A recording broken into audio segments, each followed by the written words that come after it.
Hey everyone, stay tuned. Hey, my wife picked up a really nice trolling motor and some other odds and ends at a garage sale. I want to share them with you. Stay tuned.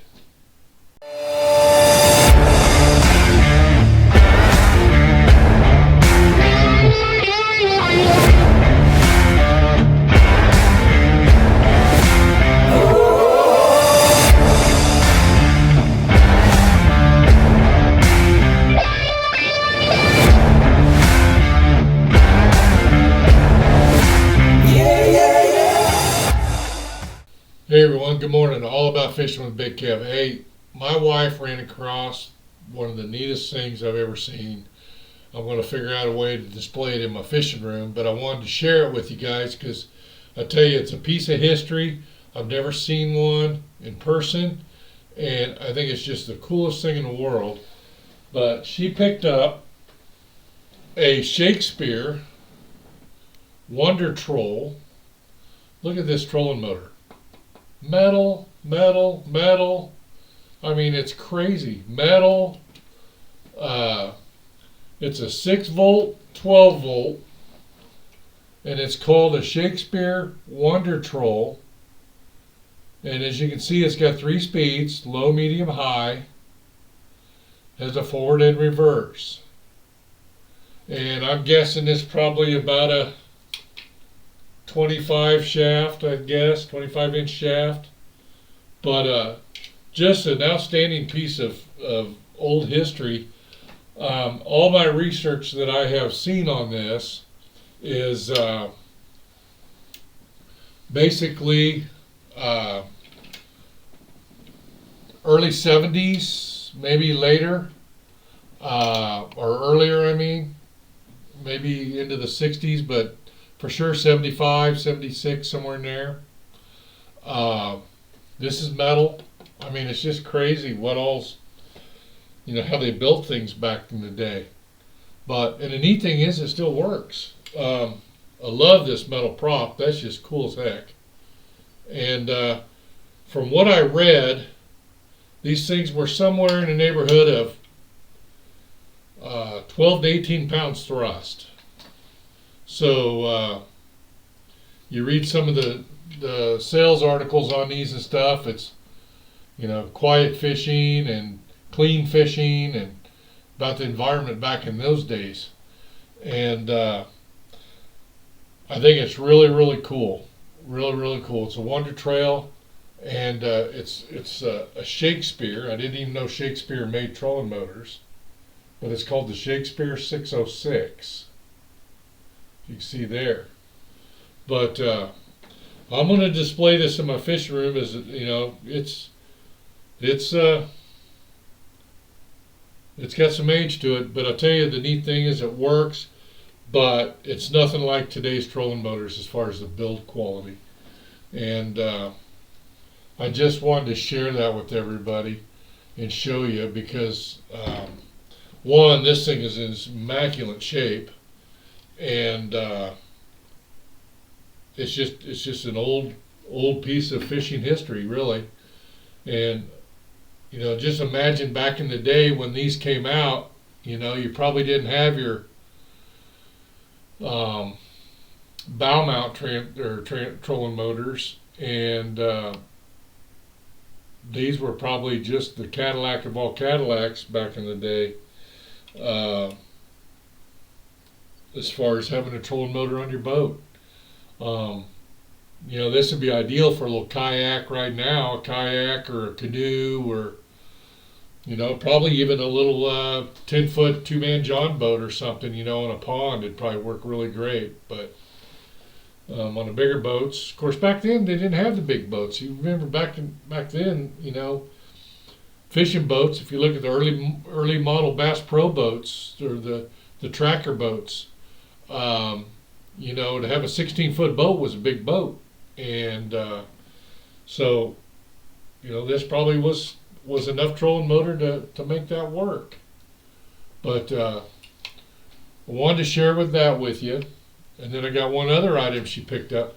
She got this for a couple dollars, like $2 or something, at a garage sale from a guy, and it works and everything. So again, this was Shakespeare Wonder Troll. trolling motor. So we'll put this in the fishing room somewhere on display. One other item she gathered up that I thought was pretty cool, and I haven't read into it yet. You'd be amazed at what you can get at garage sales. You get a whole box of stuff for a couple dollars. But she got this reel, and I've never heard of them. But it's made in the USA by the Bronson Company. And the research that I've found on these so far, they were up north.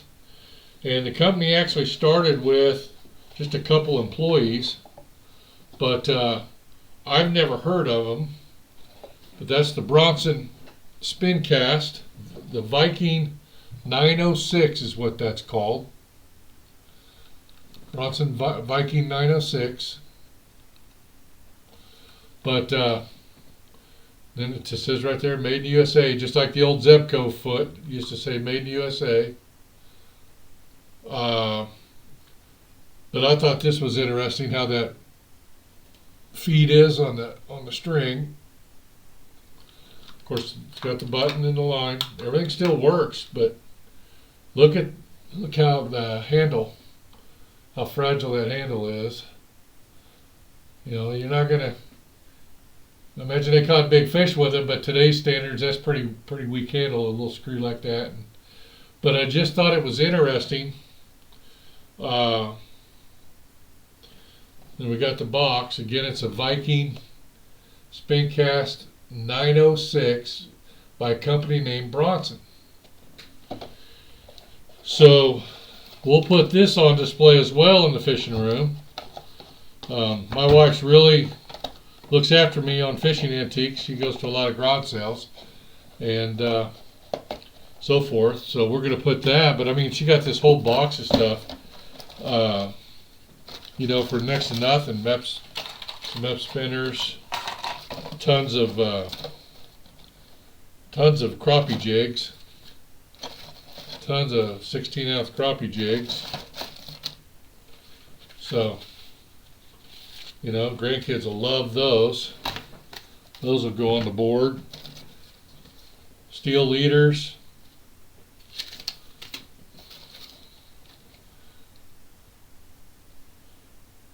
Something I've never heard before called Bloodhound Fish Catcher.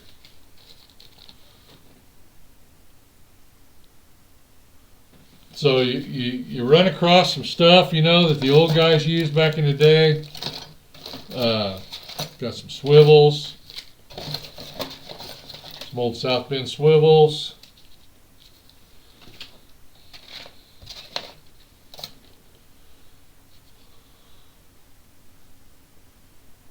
Bulldog brand worm gangs, made by Pfluger, number 946. I have never seen something like that. So we've got a couple of those. I don't know how old those are. We'll have to research those. We've got some of those. That's kind of neat for history. Some old lure of some sort.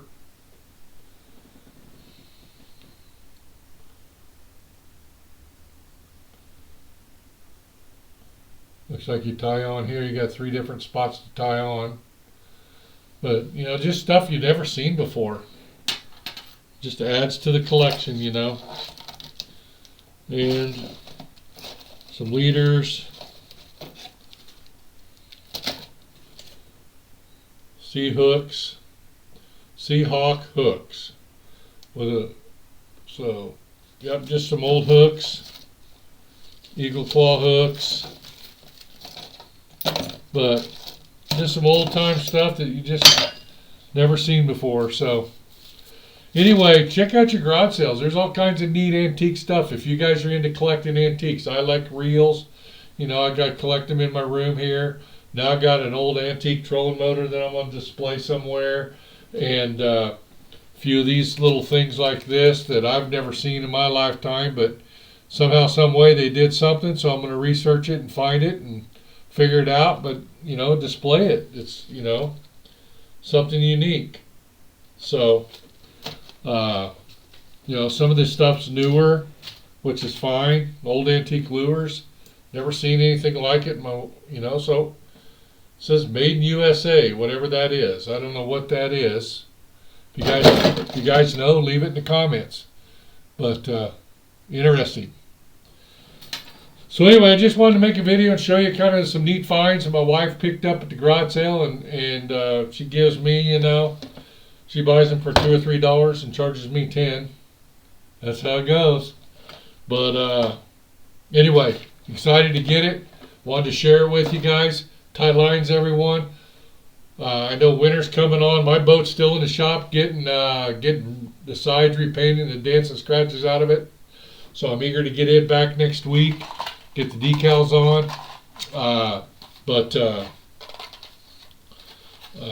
Hope you guys are still out fishing. I know in Kansas here, the fishing's still really good. People are catching a lot of wipers and white bass. Crappie's starting to bite a little bit. That winter fall crappie bites going on. Hey, check out Crappie Stumper Jigs. Check out Vexen rods and reels and all their ice fishing tackle and everything they got. And if you're in the market for a boat, check out Wakanda Boats here in Kansas, Republican City, Nebraska. Tell you what, they send boats all over the United States. Actually, out of the United States. They're really, really a great company to work with, Wakanda Boats. But anyway, check them out as well.